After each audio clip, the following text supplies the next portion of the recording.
Bonjour à vous tous chez Atmosphère, la chaîne où on partage des astuces de pépiniéristes. Cette saison, on a été confronté à quelques demandes pour savoir comment reconnaître au début du printemps, même durant l'hiver, la période de dormance, si un végétal n'a plus du tout de feuilles, voire invisible, surtout pour les herbacées, s'il a réussi à passer l'hiver, si ma plante est encore vivante. Les plantes y parcourent des phases de dormance, remontée de sève, et elles vont faire des feuilles, elles vont faire de la lignine, du bois, des tiges, et après l'hiver, les végétaux caducs vont s'endormir de nouveau. Et comment je peux savoir que mon végétal il est vivant? C'est aussi là, on est le mois d'avril, mais pas tous les végétaux sortent leurs feuilles et leurs tiges, leurs bourgeons en même temps. Parfois, ça peut être inquiétant. Pourquoi?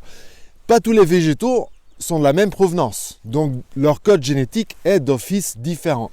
Ils viennent du nord de Chine, ils viennent de l'autre montagne du Japon, des Andes, de l'Europe, du nord des États-Unis, Canada, etc. Donc en fait, chaque végétal a dans son code génétique quelque chose qui déclenche des conditions, des variables qui déclenchent la montée de sève, le gonflement des bourgeons et la création de tiges de feuilles.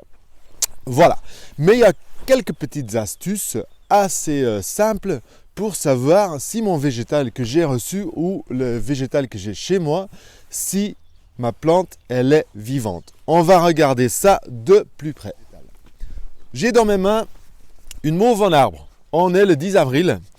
Voilà, certains végétaux sont déjà en pleine floraison, d'autres en feuillage abondante, mais ma mauve en arbre, elle commence à gonfler. Celle-là, il y a les bourgeons qui gonflent, mais si on n'est pas sûr ou s'il n'y a aucun bourgeon qui est gonflé sur une autre essence, la petite astuce, elle serait de gratter en bas.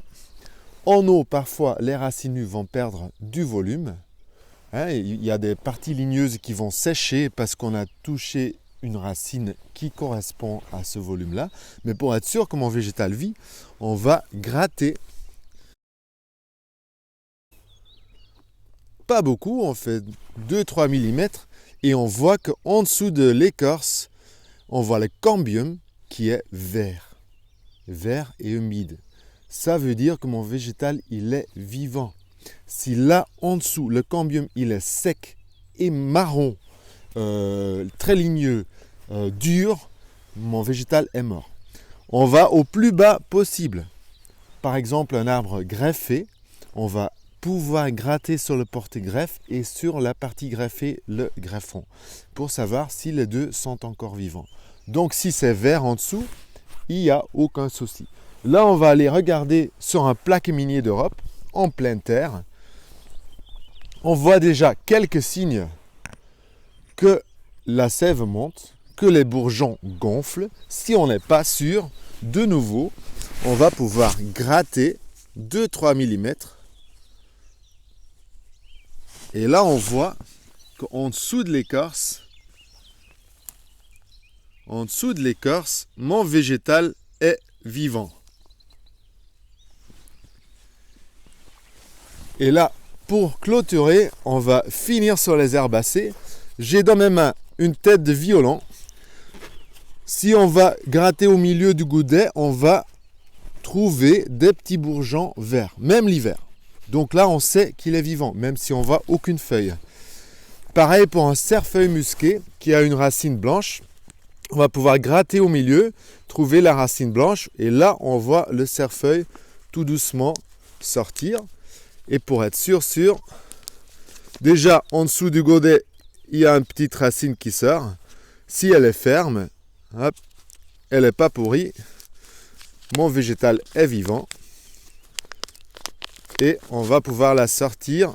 Et donc on voit des petites radicelles blanches et on voit des racines tubercules en fait, blanches, fermes, en gratte, vivantes. Voilà, j'espère que ça vous a aidé, que ça peut éclairer quelques de vos doutes. Tenez compte qu'on vit dans un climat tempéré, qu'on a 4 saisons, que pendant ces 4 saisons, chaque végétal parcourt un autre stade et à chaque fois, ils ont une autre forme d'expression, disons-le comme ça. Voilà, je vous remercie pour votre attention. À bientôt pour une autre astuce. Ciao!